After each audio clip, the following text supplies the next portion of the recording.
Ladies and gentlemen, are you a faithful or are you a traitor?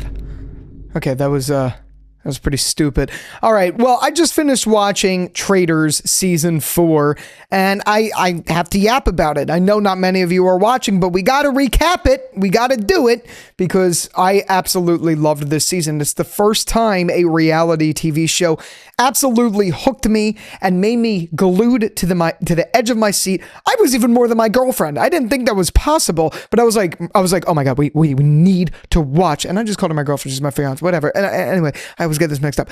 Anyway, I was the one pushing to watch this freaking thing because it was that freaking good. And the finale did not disappoint in the slightest. The way everything went down and the big revelations of Mara and what happened with Eric was just truly insane and really interesting. And it poses a good question just in general about the show and morality and for money and all of that stuff. So I wanted to review the season. I wanted to talk about the finale a little bit and talk about the show overall and my thoughts and all of that stuff. So Traitors Season 4, before I get to the finale, Traitors Season 4 was a fantastic season, and I am currently going backwards and watching the rest of it. So I started with Season 4, now I'm going to go back. I'm going to watch Season 3. We already started Season 3 and then go in that order. So definitely in the comments, let me know which of the seasons you think is the best. I would love to hear that from you, but I absolutely love this season, and off this, to this point, this is my favorite season of the show. It's because it's the only one that I'm aware of. So, my God, I'm very curious to see how the other ones stack. From what I have been hearing online, this one is ahead of the curve compared to the other ones. This one, I think this is the season it seems to be, from what I've heard online, that this is the season that kind of kicked the show into a new stratosphere, if that makes any sense. So, what I got to tell you is, as a first-time viewer, it's a fantastic show, and it's an easy recommend for all the boyfriends, fiancés, husbands of the world who hate watching reality TV, or the people who just enjoy, or the guys who just enjoy watching reality TV, or anyone. I don't know why I'm singling out men, for instance. It shouldn't be just about that, but I know in my circle it's always like, oh, do you guys watch reality shows? And the guys are always like, no, I don't watch that shit. That's how it feels. And that's how it honestly was for me. I've never seen any of them. I didn't like any of them. I know Rob and Mara are from Love Island. My fiance loves Love Island. I don't give a shit about that show. Like, I think reality TV show is just annoying most of the time. So when my girlfriend came to me and was like, or fiance, I keep saying that. When my fiance came to me and was like, hey, like, we should watch Traitors. I was like, no. I was like, you know that meme of Chris Brown where it's like, hell no. Hey, fuck no. Fuck no. Like, that's how I was when it came to that. And then once I heard the premise, once I saw the trailer, I thought it was interesting, and I'm glad I did, because it was just genuinely really good through and through. This was an interesting season, and I wonder if a lot of that is because of Rob. Rob was a fantastic traitor. Like he played the game like how I used to play Among Us on my phone. He played it so freaking well.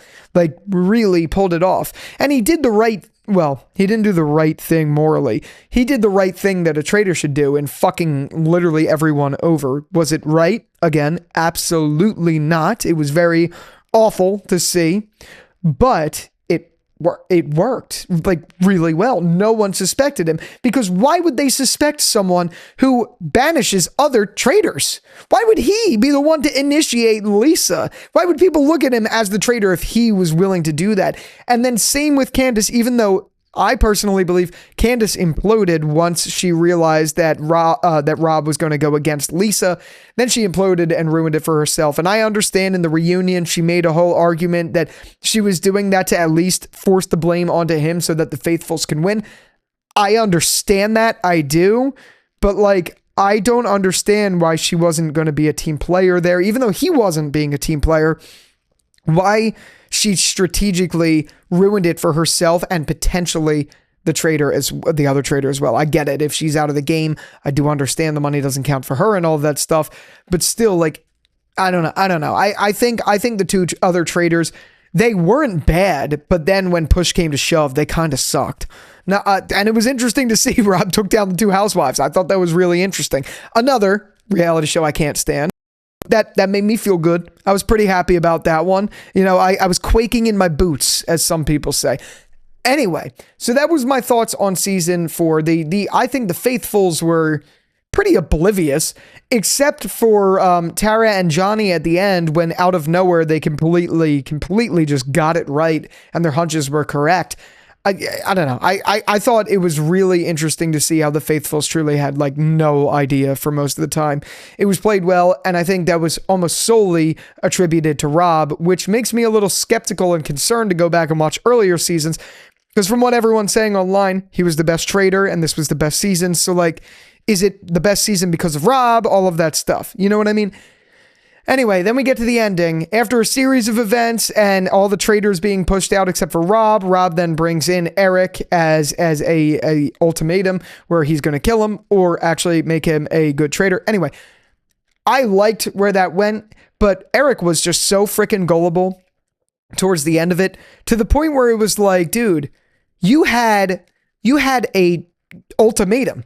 Your ultimatum was you were going to get killed or you were going to become a traitor by the man who dicked over the 2 other traitors.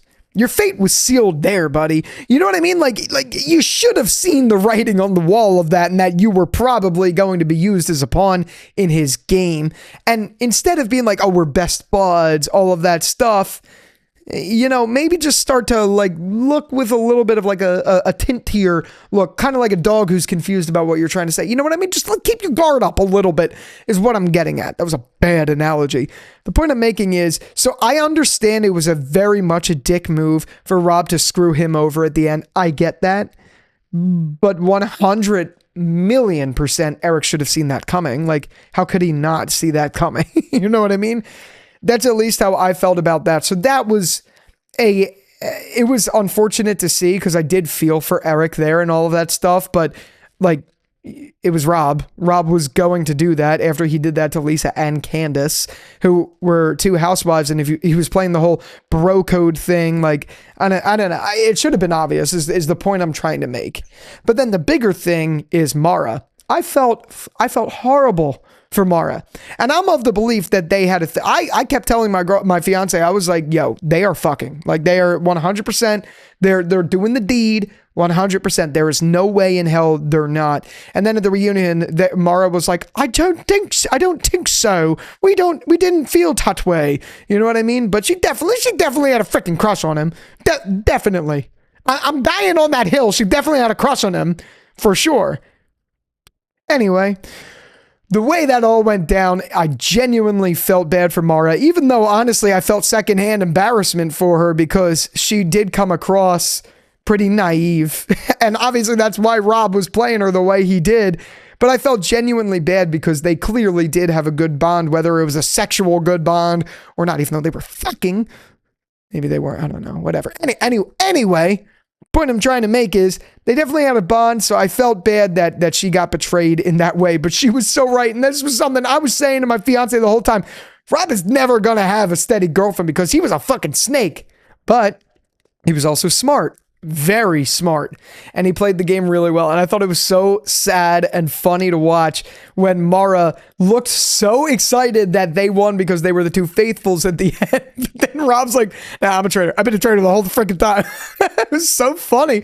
It was so good. It really was. And this was just a great show overall. I loved every bit of it, and now I'm very excited to go back and watch. Every time my fiance and I come home from work, I'm like, let's put on Traitors! Let's put on Traitors! Are you a faithful or are you a traitor? She knows. I say it in the bathroom, in the shower all the time. I'm like, traitor. I say it all the freaking time because I freaking love this show now. I can't believe how animated I'm getting for a show. It's genuinely fun. I like it. And what I like about it is, unlike the other shows I cover on this channel where like there's reasons for them to be shit and all of that stuff. Like I'm looking at The Walking Dead, for instance, there's reasons things went bad in that show. Because this is something that I've always not been a fan of in the form of reality television, I actually think it's just a good premise that can stand for a while and be good before it probably eventually gets old.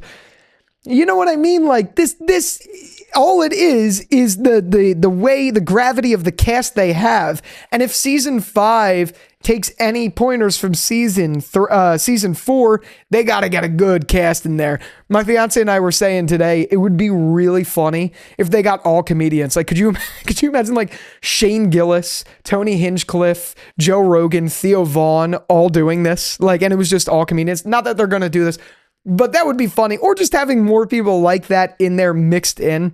That being said, I do like the alliances and how there are alliances between like the Housewives. You had the 2 Olympians. You had the 2 survivors. I think there were 2 survivors. Maybe there were 3. You know what I mean? I liked that there was that mix of things. The Love Island group, all of that. I don't know.